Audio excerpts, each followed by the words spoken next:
Hello everyone, welcome to Ambition Law Institute. देखिए, आज की जो न्यूज़ है वो है दीपक कुमार कश्यप पे।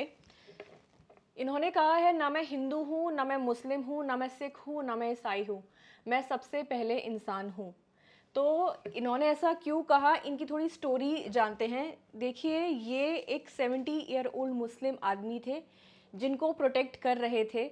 किन से प्रोटेक्ट कर रहे थे? बजरंग दल के कुछ लड़के थे जो इनको परेशान कर रहे थे, सिर्फ इसलिए क्योंकि इनकी दुकान का नाम बाबा था।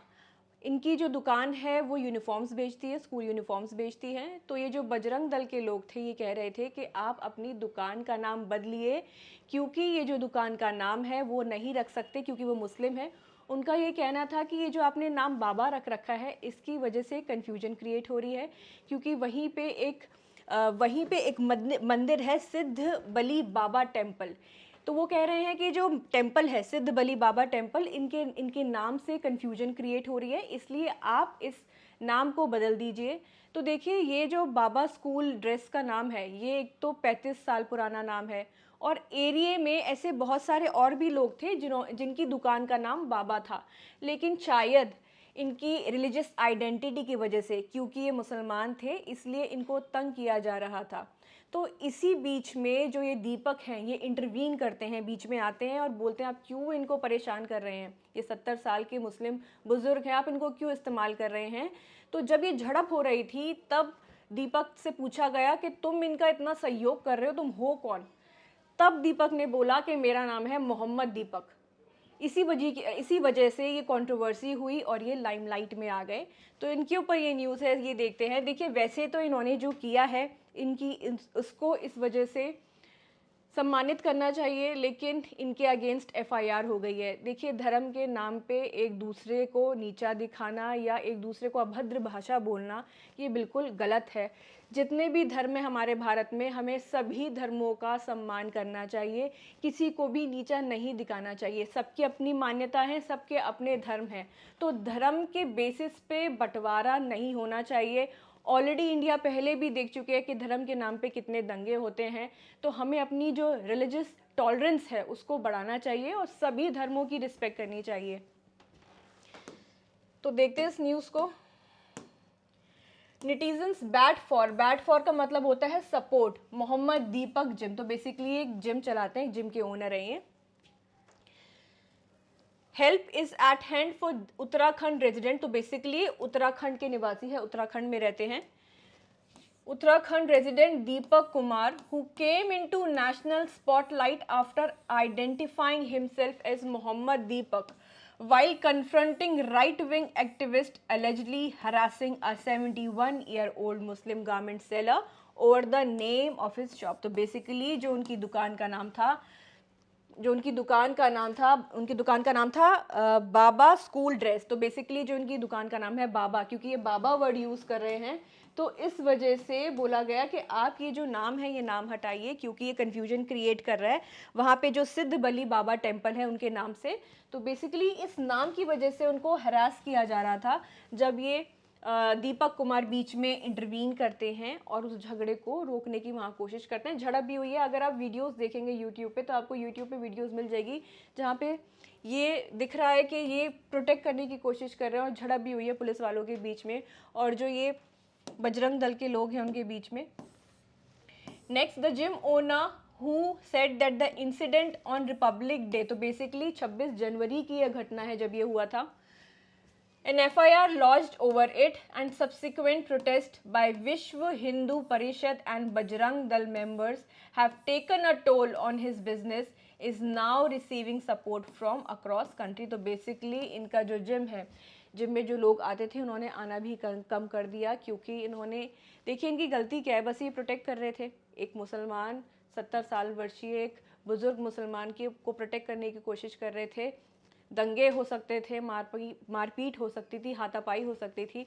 तो बेसिकली इन्होंने आके बचाव किया, जिसकी वजह से इनको इतना फेस करना पड़ रहा है और इनके जिम में लोगों ने आना भी बंद कर दिया। तो बेसिकली जो विश्व हिंदू परिषद और बजरंग दल के लोग हैं जो शायद अभी भी इनके पीछे पड़े हुए हैं, among those expressing solidarity with the man who stood for secularism। देखिए सेकुलरिज्म का क्या मतलब होता है कि जो हमारा देश है, देश का कोई खुद का रिलीजन नहीं होगा और सभी रिलीजन को एक सामान्य दृष्टि से देखेगा। तो स्टेट का कोई रिलीजन नहीं होता, कोई ऑफिशियल रिलीजन नहीं होता स्टेट का। Is Rajya Sabha member John Britas, who met Kumar on Sunday and took a 1-year membership of Hulk his gym. तो बेसिकली अब इनको ऑनलाइन लोग सपोर्ट कर रहे हैं क्योंकि ये फाइनेंशियल क्राइसिस में आ गए हैं, क्योंकि लोग इनका जिम छोड़ रहे हैं, तो इनको ऑनलाइन बहुत सपोर्ट मिल रहा है। लोग इनको इनकी मेंबरशिप ले रहे हैं और इनको एडवाइस कर रहे हैं कि आप ऑनलाइन अपनी जिम की ट्रेनिंग स्टार्ट कर दीजिए, हम ऑनलाइन आपको लेंगे। तो बेसिकली लोग हैं, काफ़ी लोग जो इनको सपोर्ट भी कर रहे हैं। Have also taken on Twitter, Instagram and other social media platform asking for account details of Mr. Kumar's gym to extend financial support। तो बेसिकली लोग कह रहे हैं कि आप अपना अकाउंट नंबर बताइए, we are ready to support you financially. तो बहुत सारे लोग हैं जो इनके सपोर्ट में आ गए हैं। A few also advised him to start online session and promise to sign up for those an idea liked by actor Swara Bhaskar. तो देखिए स्वरा भास्कर इनके सपोर्ट में भी आई हैं। ये एक एक्टर हैं, जयपुर बेस्ड अवी dandiya, who calls himself a social activist, posted on Twitter that he will sponsor 1 month's free membership for the first 100 applicants to Mr. Kumar Gym. Decline in footfall. Hulk located at Jhanda Chowk in Kotdwar previously had around 150 members. तो basically पहले इनके कितने थे, 150 members थे, लेकिन अब members कम होते चले जा रहे हैं क्योंकि ये इंसिडेंट जब से न्यूज़ में आया है तो लोग एक्चुअली इनके जिम में आने से भी डर रहे हैं कि कहीं कोई कंट्रोवर्सी ना हो जाए, कहीं कोई हाथापाई ना हो जाए, इसलिए काफ़ी लोगों ने अपना नाम विड्रॉ कर लिया है। Decline to 15 to 20 now. तो बेसिकली 150 से लोग कितने कम हो गए हैं, 15 से 20 लोग बचे हैं। Deepak Singh a trainer at gym, police keep sitting outside the gym all the time. The members are in fear that if something happens someday, they will be in trouble, said Mr. Singh, recalling how until recent Hulk buzzed with the clatter of equipments being put to work and banter between routines. Despite the decline in footfall, Mr. Kumar still arrives at Hulk before the crack of dawn every day, wiping the dumbbells and just adjusting the mirrors and firm in the belief that space he has built with his own hands will once again team with fitness enthusiastic chasing their dreams। तो basically इनको उम्मीद है कि वापस से जो इनका gym जो बंद हो गया है, बंद नहीं हुआ मतलब जिसके अंदर फुटफॉल बहुत कम हो गया है, जो ये न्यूज़ में आए हैं, तो बेसिकली ये न्यूज़ इन्हीं के ऊपर है कि कहने के लिए इनको पुरस्कार मिलना चाहिए कि आप हमारे देश में दंगे नहीं फैला रहे हैं, दंगे को रोकने की कोशिश कर रहे हैं, धर्म के नाम पे लोगों को ना बंटने की सलाह दे रहे हैं, लेकिन इन रिटर्न इनको क्या मिल रहा है, इनके अगेंस्ट एफआईआर हो गई है। ये कितना जस्टिफाइड है ये आप मुझे बताइए। अब हम इसकी कुछ इंपॉर्टेंट टर्म्स है पैराग्राफ की। फर्स्ट इन्फॉर्मेशन रिपोर्ट क्या होती है, FIR, a written document prepared by the police when they receive information about commission of a cognizable offense। तो देखिए जब एफआईआर किन केसेस में होती है, कॉग्निजेबल ऑफेंस में। अब ये कॉग्निजेबल ऑफेंस कौन से होते हैं, ऐसे ऑफेंस जहाँ पे जो पुलिस है वो आपको अरेस्ट कर सकती है बिना वारंट के, वारंट की ज़रूरत नहीं होती है, और इन्वेस्टिगेशन स्टार्ट कर सकती है केस की बिना मजिस्ट्रेट के परमिशन के। तो बेसिकली कॉग्निजेबल ऑफेंस बहुत ही सीरियस तरह के ऑफेंस होते हैं, जैसे आपका रेप हो गया, मर्डर हो गया, ये बहुत सीरियस ऑफेंसेस है ना, इसलिए इनको कॉग्निजेबल ऑफेंस बोलते हैं, जिसके अंदर एफआईआर रजिस्टर होती है। कहाँ होती है, सेक्शन 154 ऑफ सीआरपीसी। और अब क्या हो गया, 154 हो गया है, अब सेक्शन 173 ऑफ बीएनएसएस। तो यहाँ पे ना 173 मेंशन नहीं था, तो इसलिए मैंने 173 लिख दिया है।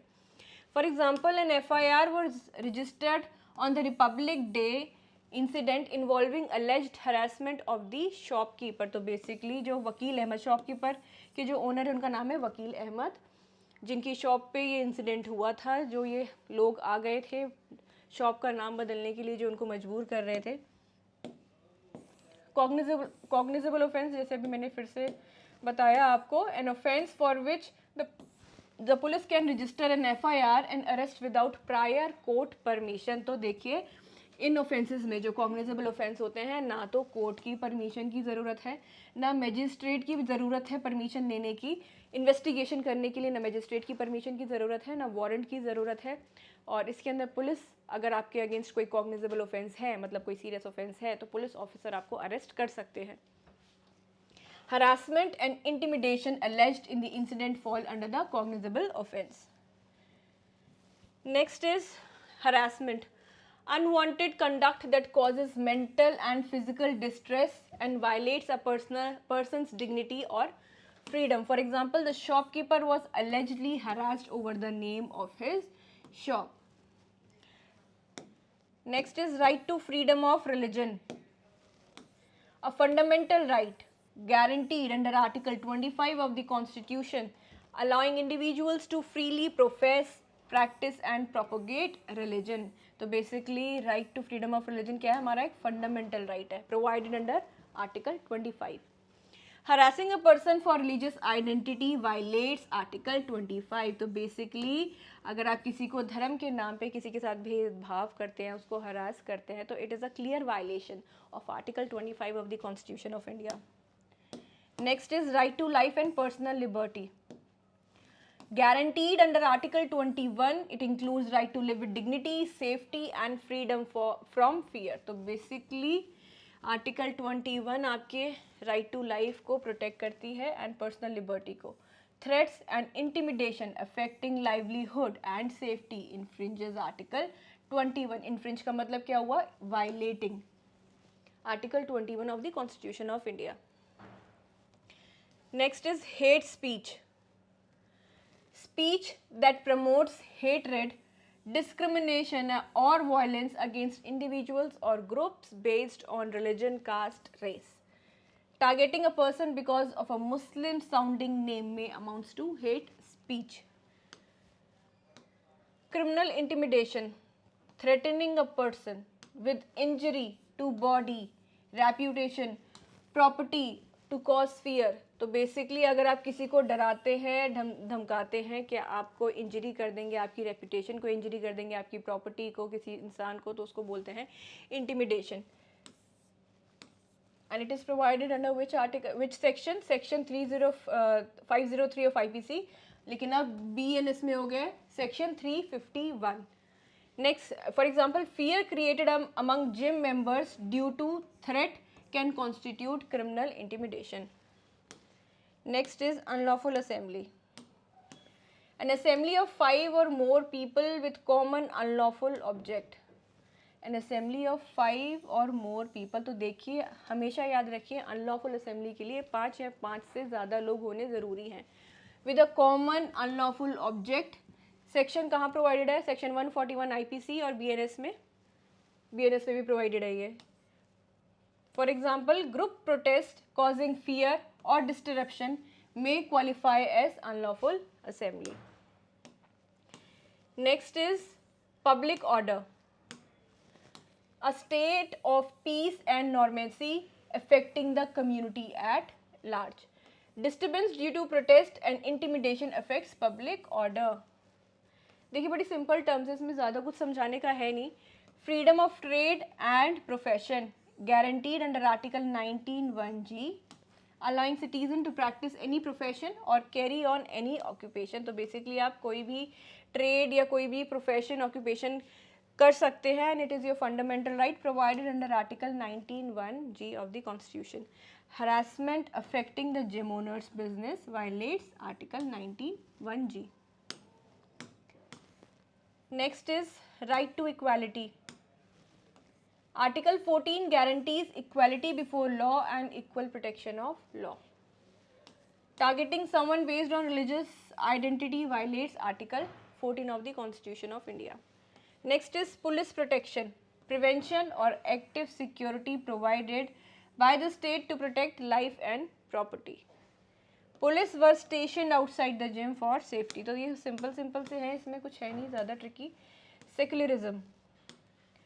A basic feature of the Indian constitution ensuring equal treatment of all religion. तो बेसिकली सेक्युलरिज्म में जो स्टेट है उसकी कोई अपनी खुद की ऑफिशियल रिलीजन नहीं है और सारी जितनी भी रिलीजन्स हैं उनको एक इक्वल रिस्पेक्ट देनी ज़रूरी होती है। तो सेक्युलरिज्म का मतलब यही हुआ कि जितनी भी रिलीजन है उनको इक्वली ट्रीट किया जाएगा और स्टेट का खुद का कोई ऑफिशियल धर्म नहीं होगा, कोई रिलीजन नहीं होगा। Rajya Sabha members express solidarity in defence of secular values. तो बेसिकली इनके सपोर्ट में बहुत सारे पॉलिटिकल लीडर्स भी आ गए हैं, जैसे राहुल गांधी ने भी इनको सपोर्ट किया है। ऐसे बहुत सारे ऐसे पॉलिटिकल लीडर्स हैं जो अब इनको सपोर्ट कर रहे हैं।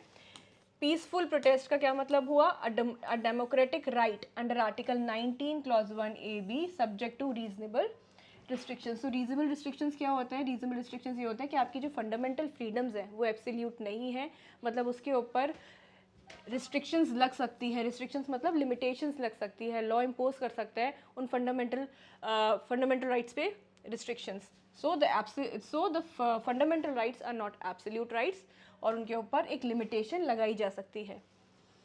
Protest turning intimidating lose constitutional protection. Next is financial loss और economic impact.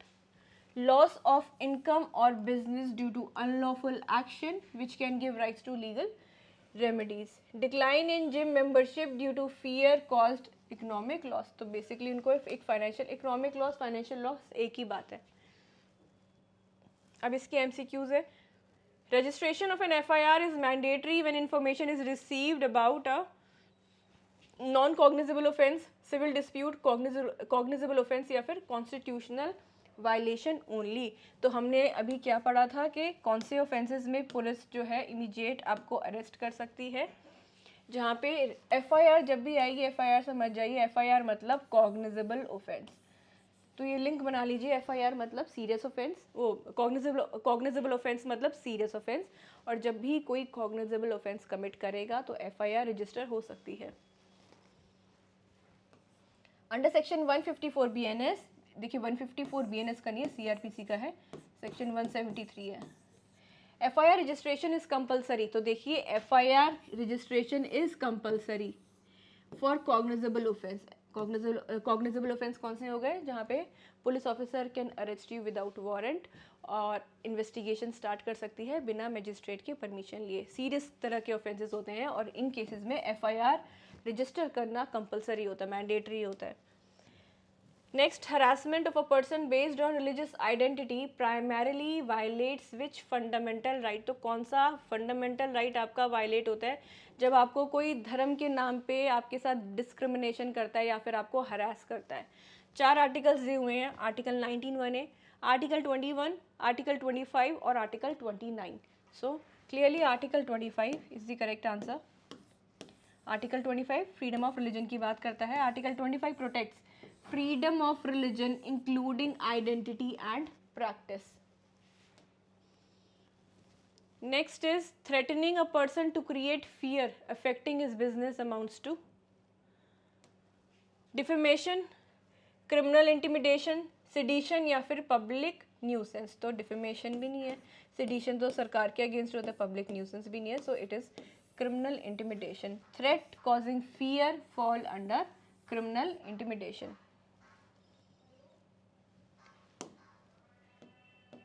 Next is the right to carry on a business or profession is guaranteed under which article of the constitution? कहाँ पे दे रखा है right to carry on a business or profession? कहाँ दे रखा है, कौन से आर्टिकल में प्रोवाइडेड है ये? आर्टिकल 14 में, article 19(1)(g), 21(32). So article 19(1)(g), article 19(1)(g ensures freedom of trade and profession. Next is targeting a person solely due to religious identity violates which constitutional principle? Targeting मतलब किसी को निशाना बनाना, किसी भी एक पर्सन को solely due to religious identity, उसकी जो धर्म, उसकी जो आइडेंटिटी है, violate which constitutional principle? Separation of power. Separation of power तो बिल्कुल भी नहीं है। सेपरेशन ऑफ पावर का क्या मतलब हुआ? बेसिकली कॉन्स्टिट्यूशनल प्रिंसिपल है जिसमें स्टेट के 3 ऑर्गन्स होते हैं, लेजिस्लेटिव, एग्जीक्यूटिव और जुडिशरी। लेजिस्लेटिव का काम होता है लॉ बनाना, एग्जीक्यूटिव का काम होता है उस लॉ को इम्प्लीमेंट करना या एग्जीक्यूट कराना, और जुडिशरी का काम होता है लॉ को इंटरप्रेट करना। तो बेसिकली जो स्टेट है उसके 3 ऑर्गन्स हैं, और ये ऑर्गन्स इसलिए बनाए गए हैं ताकि जो पावर है उसका मिसयूज़ ना हो, उसको बोलते हैं हम सेपरेशन ऑफ पावर्स। तो सेपरेशन ऑफ पावर भी नहीं है, रूल ऑफ लॉ भी नहीं है। रूल ऑफ लॉ क्या हो गया? Supremacy of the law, law is the supreme. Secularism क्या हो गया कि स्टेट की खुद की कोई ऑफिशियल रिलीजन नहीं है और सभी धर्मों को एक समान इज्जत दी जाएगी। और लास्ट क्या है? Judicial review. जुडिशियल रिव्यू का क्या मतलब हो गया कि कोर्ट के पास एक पावर होती है चेक करने की कि अगर कोई लेजिस्लेटिव या एग्जीक्यूटिव बॉडी जो अपने फंक्शंस है वो ठीक से परफॉर्म कर रही है या नहीं, या फिर ऐसा कोई लॉ या ऐसा कोई एग्जीक्यूटिव एक्शन तो नहीं है कि जो कॉन्स्टिट्यूशन को वायलेट कर रहा हो। और अगर कोई एग्जीक्यूटिव या लेजिस्लेटिव ऐसा कोई एक्शन है तो उसको कोर्ट के पास पूरी पावर है उसको वॉइड या इनवैलिड डिक्लेयर करने की, तो उसको हम बोलते हैं जुडिशियल रिव्यू। तो basically it is a power of the court, एक चेक रखती है ये लेजिस्लेटिव और एग्जीक्यूटिव अथॉरिटीज़ पे। So secularism is the correct answer. Secularism mandates equal treatment of all religions and is basic feature of the constitution. तो secularism एक basic feature भी है कॉन्स्टिट्यूशन का, ये इंपॉर्टेंट है। तो ये ज़रूरी क्यों है passage? Questions related to FIR, harassment, criminal intimidation, article 14, 19, 21, 25 and secularism are frequently tested. तो बेसिकली ये न्यूज़ इंपॉर्टेंट है और ये आ सकती है आपके पैसेज में।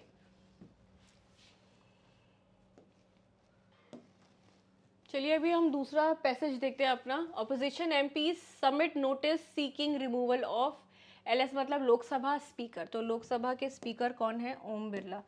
तो ये दूसरी बार बने थे ओम बिरला, 2 बार बन चुके स्पीकर। तो बेसिकली इनको हटाने के लिए एक रेजोल्यूशन पास किया गया है, उस पर ये न्यूज़ है। Opposition parties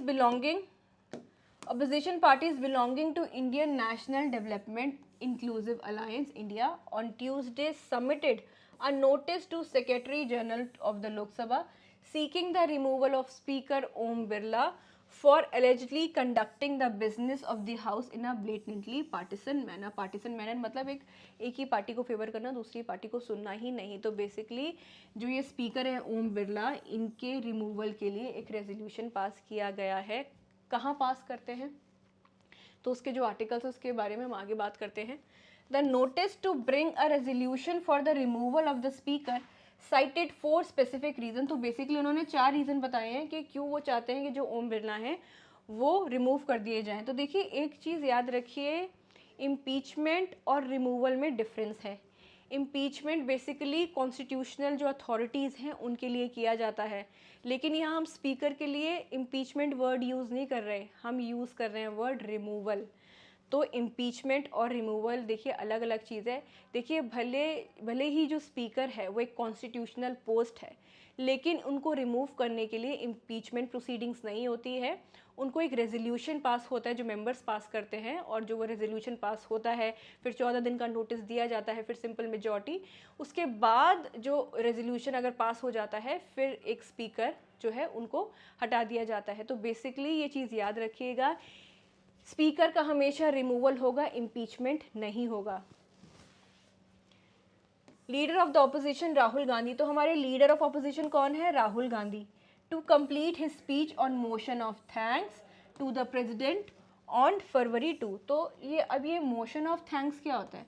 देखिए मोशन ऑफ थैंक्स बेसिकली एक पार्लियामेंट्री प्रोसीजर होता है जिसके अंदर जो प्रेसिडेंट है वो पार्लियामेंट में एक बेसिकली एक सिंपल लैंग्वेज में समझे तो एक ऑफिशियल स्पीच देते हैं जिसमें गवर्नमेंट की पॉलिसीज़, उनके एजेंडा, उन्होंने पास्ट में कैसा काम कर रखा है, आगे उनके क्या प्लान्स हैं, वो क्या सोच रहे हैं, तो इस चीज़ को लेके एक एड्रेस देते हैं, पार्लियामेंट एड्रेस देते हैं, जिसके बाद जो हाउस है उसके अंदर अगर ऑब्जेक्शन उठाना होता है तो ऑपोजिशन ऑब्जेक्शन भी उठाती है उनकी पॉलिसीज़ पे, उसके बाद वोटिंग होती है और और मोशन ऑफ थैंक्स वोटिंग के बाद फिर पास हो जाता है। तो basically it is a process, it is a parliamentary process.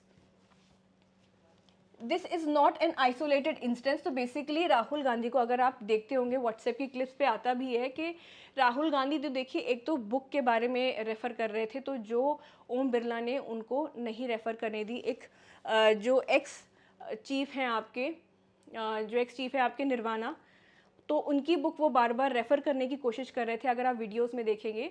और ओम बिरला ने उनको बोला कि ये अनऑफिशियल है, क्योंकि अभी तक पब्लिश भी नहीं हुई है, तो आप इसको ऐसे नहीं कोट कर सकते। तो बेसिकली आप देखेंगे उनका ये कहना है कि मुझे बोलने का मौका ही नहीं दे रहे हैं, मुझे जो पॉलिसीज़ है उस पर डिबेट करने का मौका नहीं दे रहे हैं।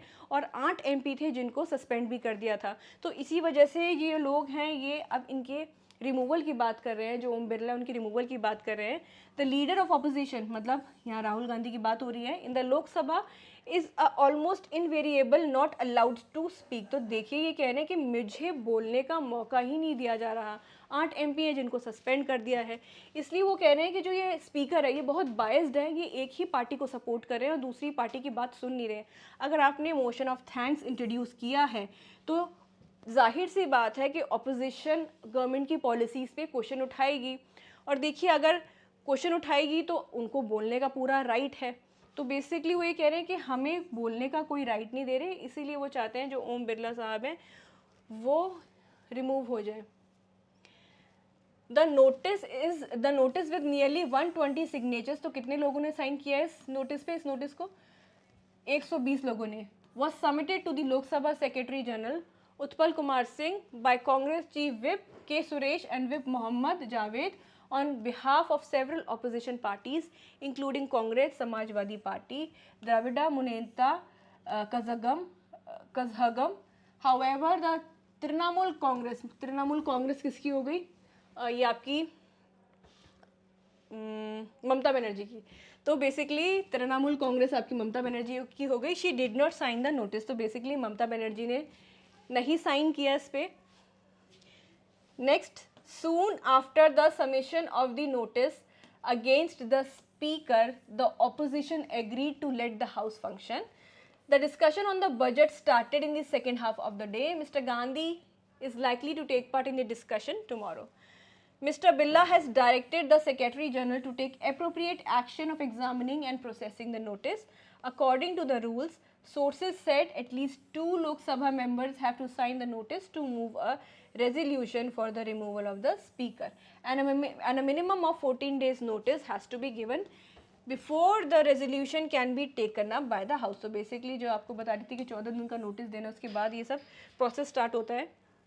नेक्स्ट, अंडर आर्टिकल 94C, तो ये आर्टिकल 194C छोटा सी है of the constitution, the speaker can be removed. तो देखिए जो आपका आर्टिकल 94 क्लॉज C है वो बात करता है कि स्पीकर को रिमूव करा जा सकता है from his office by a resolution passed by house through a simple majority. Article 96 of the Constitution allows the Speaker to respond to the notice for removal, but the charges against him or her will have to be specific. तो देखिए जब ये resolution pass हो जाता है, जब ये consideration में होता है, तो जो स्पीकर है लोकसभा के वो प्रोसीडिंग्स में देखिए सिर्फ पार्टिसिपेट कर सकते हैं लेकिन प्रिसाइड नहीं कर सकते। जो हाउस की सिटिंग है उसको प्रिसाइड नहीं कर सकते, लेकिन जो प्रोसीडिंग्स हो रही है उसमें बैठ सकते हैं, सुन सकते हैं, लेकिन प्रिसाइड नहीं कर सकते। तो 2 आर्टिकल्स इनको याद रखिएगा, आर्टिकल 19 क्लॉज C और आर्टिकल 96। तो देखिए मैं आपको एक बार पढ़ के भी सुना देती हूँ आर्टिकल 94C क्या कहता है। द स्पीकर, देखिए ये कह रहे हैं he can be removed by resolution passed bye a majority of all the members of the house of all the members of the Lok Sabha. Such a resolution can be moved only after 14 days advance notice. तो basically 14 दिन। देखिए अगर आप section article 19(4) देखेंगे तो उसके अंदर दे रखे हैं 3 चीज़ें बता रखी है कि कब कब जो स्पीकर हैं वो अपने हाउस से या तो रिमूव करे जा सकते हैं, खुद भी रिज़ाइन कर सकते हैं। तो आर्टिकल 19(4) किसकी बात करता है? Vacation and resignation of and removal from the office of speaker and deputy speaker. तो ये आर्टिकल 94 बहुत इंपॉर्टेंट है। देखिए अगर आप एम्बिशन का बैरक देखेंगे तो उसके अंदर हमने प्रॉपर एक्सप्लेनेशन भी दे रखी है। तो अगर आप देखना चाहें, रेफ़र करना चाहें तो देखिए बहुत अच्छी एक्सप्लेनेशन है। तो मैं आपको यही गाइड करूँगी कि आप एक बार एम्बिशन के भी बैरक्स देखिए, उसमें बहुत अच्छी हमने एक्सप्लेनेशन बना के लिखी है। और सेक्शन 96 का मैं आपको बताती हूँ। Section 96 provides that when the resolution for the removal of the speaker is under consideration he cannot preside the sitting of the house. दो ही मे बी प्रेजेंट, मतलब प्रेजेंट रह सकते हैं, सब सुन सकते हैं, लेकिन प्रिसाइड नहीं कर सकते. However, he can speak and take part in the proceedings of the House at such a time and vote at the first instance, though not in the case of equality of votes. तो basically जो article आपका 96 है वो क्या कह रहा है? The speaker or the deputy speaker not to preside while a resolution for his removal from office is under consideration. तो देखिए ये दोनों आर्टिकल बहुत इंपॉर्टेंट है, इनको एग्जामिनेशन पॉइंट ऑफ व्यू से भी याद रखिएगा, ये पूछा जाएगा क्योंकि बहुत इंपॉर्टेंट है, न्यूज़ में है.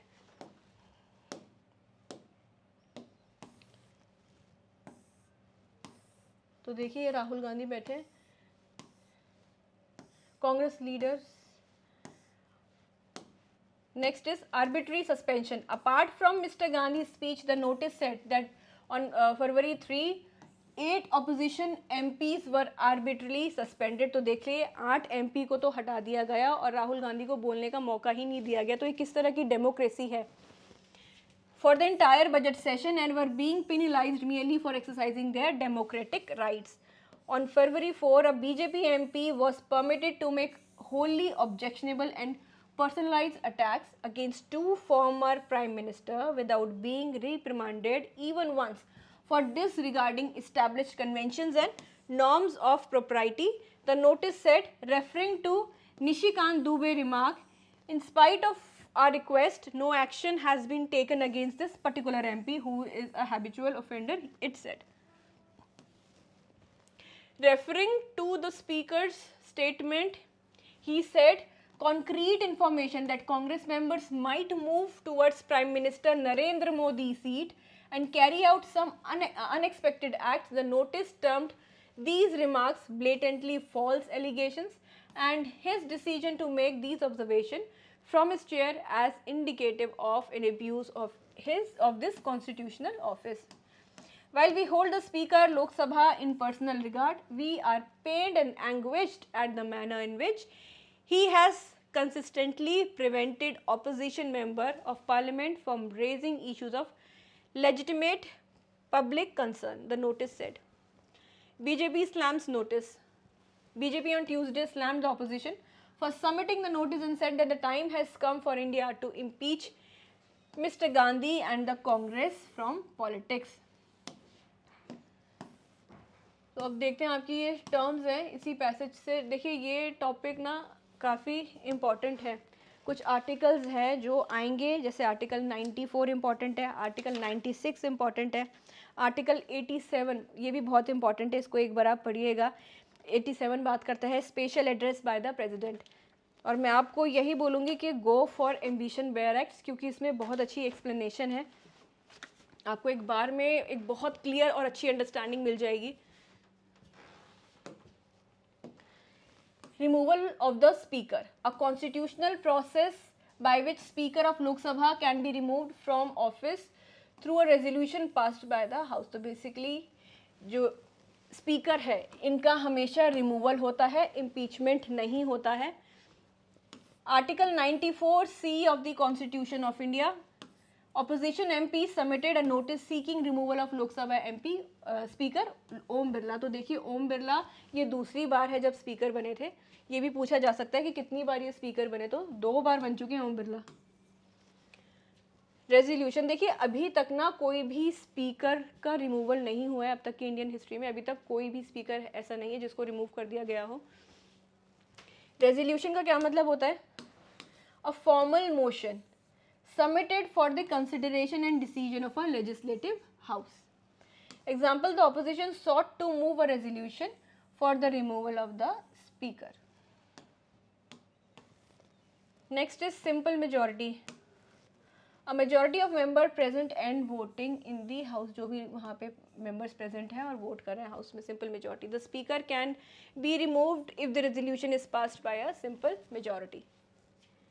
Next is Article 19 Clause C of the Constitution provides that the Speaker may be removed from the office by a resolution of the Lok Sabha passed in majority of all the then members of the House. The notice relies on of Article 94 Clause C to seek the Speaker's removal. Next is article 96 of the constitution allows the speaker to participate, तो देखिए जो speaker साहब है बिल्कुल participate कर सकते हैं, and respond to the proceeding related to their removal but not to preside over the house during the discussion. तो बेसिकली प्रिसाइड नहीं कर सकते but he can participate in the proceedings. The speaker may reply to the allegations mentioned in the notice. Next is leader of opposition, जो कि अभी राहुल गांधी हैं। Leader of opposition, the leader of the largest opposition party in the Lok Sabha recognized under parliamentary rules. तो कौन है? Rahul Gandhi. As leader of opposition was allegedly prevented from completing his speech. Next is motion of thanks. A parliamentary motion moved after president's address. तो देखिए जो president address है basically ये president जो address है basically एक document होता है जो कौन prepare करता है, जो रूलिंग पार्टी है, जैसे बीजेपी है, तो ये जो एड्रेस है एक डॉक्यूमेंट होता है जिसके अंदर गवर्नमेंट ने जितनी भी पॉलिसीज़ बनाई हैं, जो आगे बनाएंगे, जो उनके प्रीवियस पॉलिसीज़ रही हैं, डेवलपमेंट्स रही हैं, और आगे जो उनके प्लान्स है, एजेंडा है, उसके बारे में लिखा होता है। देखिए बेसिकली बनाते तो ये बीजेपी है, रूलिंग पार्टी है, लेकिन प्रेसिडेंट सिर्फ आके बोलते हैं, तो लिखा किसी और ने होता है। प्रेसिडेंट आके बस उसको बता देते हैं हाउस में कि भाई ये प्रेसिडेंट, उसको बोलते हैं हम प्रेसिडेंट एड्रेस। तो बेसिकली एक तरीके का डॉक्यूमेंट होता है। प्रिपेयर प्रेसिडेंट बिल्कुल नहीं करते, जो पार्टीज़ होती है, जो रूलिंग पार्टी है वो प्रिपेयर करती है, अपने फंडे बताती है, अपनी पॉलिसीज़ बताती है, अपने एजेंडा बताती है, प्रीवियस और आगे करने वाली पॉलिसीज़ के बारे में बताती हैं। तो बेसिकली जब ये प्रेसिडेंट एड्रेस होता है उसके बाद जो ऑपोजिशन होती है वो सवाल करती है, जवाब करती है, प्रेसिडेंट प्राइम मिनिस्टर आंसरेबल होते हैं, उसके बाद वोटिंग होती है, वोटिंग के बाद मोशन ऑफ थैंक्स पास हो जाता है तो ठीक है, पास अगर नहीं होता तो हाउस के ऊपर बात आ जाती है। तो प्रेसिडेंट एड्रेस याद रखिएगा बेसिकली एक डॉक्यूमेंट होता है जो प्रिपेयर करता है रूलिंग पार्टी, बीजेपी। जैसे आप ऐसे समझिए कि बीजेपी ने प्रिपेयर किया है और जो प्रेसिडेंट है बस वो आके प्रिसाइड बता देते हैं कि ये चीज़ ये इस डॉक्यूमेंट में लिखा हुआ है, तो उसको बोलते हैं हम thanking the president and allying the discussion on government policies. तो गवर्नमेंट की पॉलिसीज़ के बारे में ऐसे समझिए कि एक डॉक्यूमेंट है जिसमें सारी गवर्नमेंट की पॉलिसीज़ लिखी हुई है। प्रेसिडेंट आते हैं और इसको डिक्टेट कर देते हैं, बता देते हैं ये सब है इसके अंदर। Rahul Gandhi was speaking on the motion of thanks when his speech was interrupted. तो बेसिकली इनका पूरा राइट है बोलने का, राहुल गांधी का, क्योंकि ये मेंबर ऑफ अपोजिशन है। देखिए जब भी कोई पॉलिसी आएगी, जब भी सरकार कोई पॉलिसी लाएगी, उसके अंदर कोई अगर चेंजेस करने हैं, कुछ अमेंडमेंट्स करनी है, तो कौन बताएगा? ऑपोजिशन ही बताएगी ना कि भाई आपकी जो पॉलिसी है इसमें अमेंडमेंट करने की ज़रूरत है। ये कौन बताएगा? ऑपोजिशन बताएगा। क्योंकि देखिए बीजेपी जैसे बीजेपी है, बीजेपी ने जो भी पॉलिसीज़ बनाई है, अब वो खुद तो नहीं बोलेंगे हमारी पॉलिसीज़ में फ्लॉज है। फ्लॉज कौन बताएगा? हमेशा ऑपोजिशन ही तो बताएगा कि इसके अंदर ये फ्लॉज है, इसको आप अमेंड कर दीजिए। अगर अमेंड हो जाता है तो बहुत अच्छी बात है, नहीं होता है तो भाई ये जो मोशन ऑफ थैंक्स है ये रिजेक्ट हो जाता है। Next, secretary general of the Lok Sabha, the chief administrative officer of the Lok Sabha responsible for procedural and administrative matters. The notice was submitted to the Lok Sabha secretary general. तो नोटिस किसको सर्व किया गया था? लोकसभा के सेक्रेटरी जनरल को।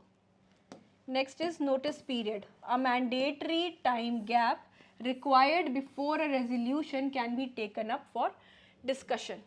तो क्या है? एक मैंडेटरी टाइम गैप है, ज़रूरत किस लिए पड़ती है? रेजोल्यूशन पे डिस्कशन हो सके, इसलिए एक 14 डेज प्रायर नोटिस देना मैंडेटरी है। लीगल रिक्वायरमेंट क्या है? Minimum 14 days notice for speaker's removal. Example, the resolution cannot be discussed immediately after submission. तो 14 days period देना mandatory है। Arbitrary suspension, मतलब मनमानी तरीके से किसी को हटा देना अपनी मर्जी से। Suspension of members of parliament without fair, reasonable or proportionate grounds. 8 opposition MPs were suspended for entire budget session. तो देखिए पूरे बजट सेशन के लिए 8 opposition MPs थे जिनको हटा दिया गया है। Next is budget session, the parliamentary session during which the union budget is prepared and debated. Example, The suspended MPs were barred, means they were stopped from the entire budget session. Next is parliamentary privileges. मतलब parliamentary privileges basically एक तरह के special rights होते हैं जो MPs को मिले होते हैं. So they are the special rights and immunities enjoyed by the MPs to ensure free and effective functioning of the parliament. Example, opposition MPs claimed their privileges were violated. जैसे देखिए इन जो पार्लियामेंट्री प्रिविलेजेस है उसके अंदर आपकी freedom of speech भी आता है. तो बेसिकली अगर आप जो MPs हैं उनको बोलने का राइट नहीं देंगे, उनका जो बोलने का राइट है, फ्रीडम ऑफ स्पीच है, उसको अगर कर्टेल करेंगे तो it is a clear violation of this parliamentary privileges which is provided to the. तो देखिए पार्लियामेंट्री प्रिविलेजेस से लेके दो इम्पॉर्टेंट आर्टिकल है. एक है आपका आर्टिकल 105 और एक है आपका आर्टिकल 194. तो ये दोनों आर्टिकल हैं, इसको एक बार याद रखिएगा, एक बार इसको पढ़ भी लीजिएगा. Article 105 and article 194. Next is constitutional office. An office created by the Constitution carrying duties of neutrality and fairness. The Speaker's post is a constitutional office requiring impartial conduct. तो देखिए जो आपकी स्पीकर की पोस्ट है वो एक constitutional office है. Next is abuse of constitutional office. Misuse of power interested to a constitutional authority. तो देखिए एक बात और देखिए, जो स्पीकर है नॉर्मली जो रूलिंग पार्टी होती है ना वो ही मतलब जैसे आपका पार्लियामेंट है ना, आपका जब आप बीजेपी देखिए जो कोई भी रूलिंग पार्टी जब भी आती है तो वो अपना ही मेंबर एज अ स्पीकर बिठाती है. तो बेसिकली ये भी चीज़ है कि देखा जाता है कि स्पीकर जो है नॉर्मली जो रूलिंग पार्टी है उसी को फेवर करती है. Misuse of power entrusted to a constitutional authority. The notice alleged abuse of office by the speaker. कैसे अब्यूज़ कर रहे थे? क्योंकि वो जो ऑपोजिशन है उनको बोलने का अधिकार नहीं दे रहे थे, उनको बोलने नहीं दे रहे थे, जो पॉलिसीज़ है उस पर डिबेट नहीं करने दे रहे थे.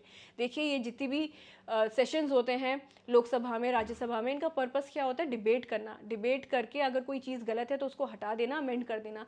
तो अगर डिस्कशंस नहीं होंगी लोकसभा में, अगर इस तरीके की डिबेट्स नहीं होंगी तो पॉलिसीज़ गवर्नमेंट की सही है या गलत है ये कैसे पता चलेगा. Next is established conventions.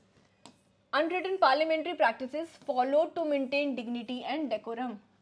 Allowing objectionable remark violated parliamentary conventions. Next is democratic right. Meaning rights enabling citizens and representative to participate freely in democratic processes. For example, suspension of MPs for protest was terminated as violation of democratic rights. Whip का क्या मतलब है?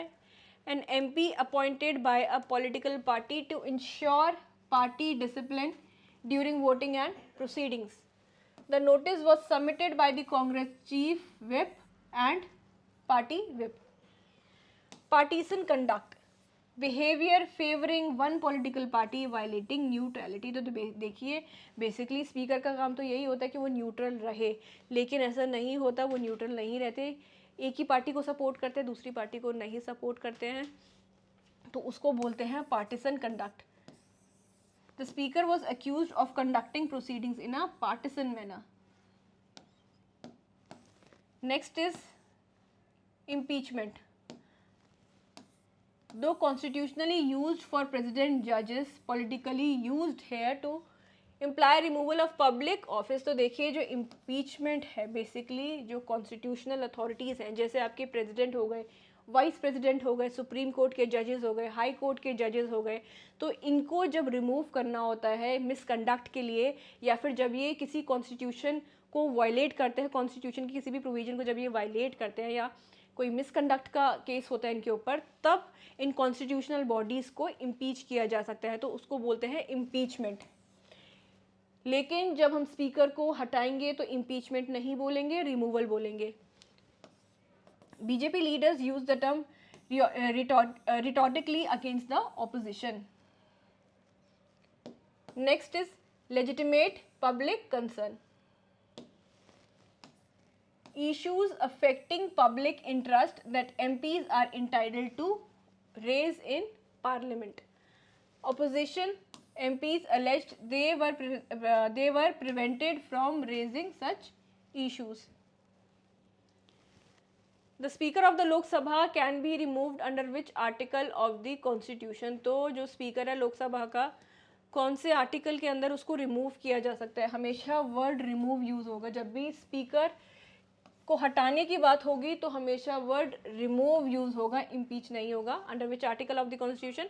Article 19, article 19(4)(c), article 96 या फिर article 100. तो article 19(c) removal की बात करता है.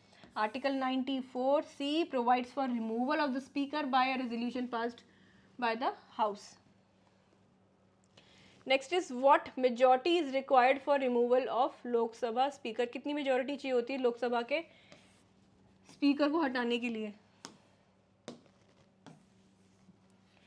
एब्सोल्यूट, 2/3, सिंपल या फिर special? Simple majority. The Constitution prescribes a simple majority of members present and voting. Next is which article allows the speaker to respond to allegations during removal proceedings? So कौन सा article allow करता है speaker को कि वो respond कर सकता है एलिगेशंस जो उसके अगेंस्ट लगी है ड्यूरिंग द रिमूवल प्रोसीडिंग्स के? Article 19(4), article 95, 96, 97. So 96.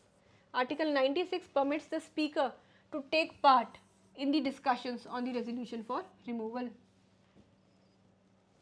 Next is suspension of MPs without reasonable ground primarily violates which principle? Separation of power, parliamentary privileges, judicial review या फिर federalism.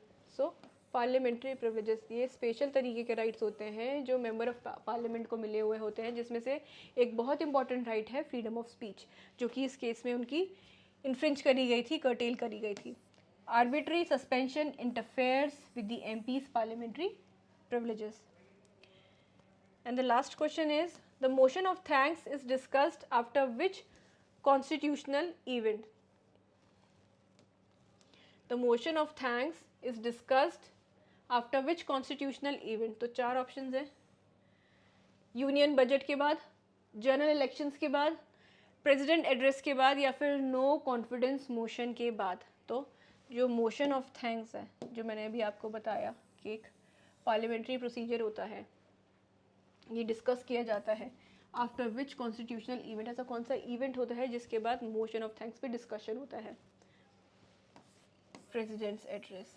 The motion of thanks follows the president's address under article 87. तो article 87 में president पहले address करेगा दोनों houses को, लोकसभा को, राज्यसभा को, और दोनों हाउसेस में प्रेजेंट करेगा. बेसिकली जो मैंने आपको बताया था, प्रेसिडेंट एड्रेस में बेसिकली एक डॉक्यूमेंट होगा जिसके अंदर गवर्नमेंट की जो पॉलिसीज़ पहले रही हैं और जो अब नई पॉलिसी फॉर्मुलेट कर रहे हैं, उनके जो नए एजेंडाज हैं उसके बारे में एक मेंशन किया होगा. और फिर प्रेसिडेंट उस एड्रेस को दोनों हाउसेस के सामने रखेगी. उसके बाद शुरू होता है आपका मोशन ऑफ थैंक्स का process.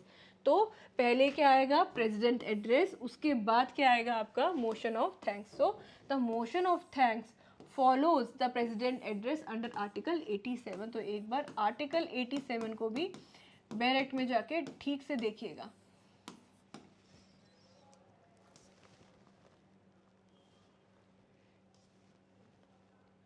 Very high relevance for question on. तो देखिए स्पीकर इन पार्लियामेंट पे क्वेश्चन आ सकता है.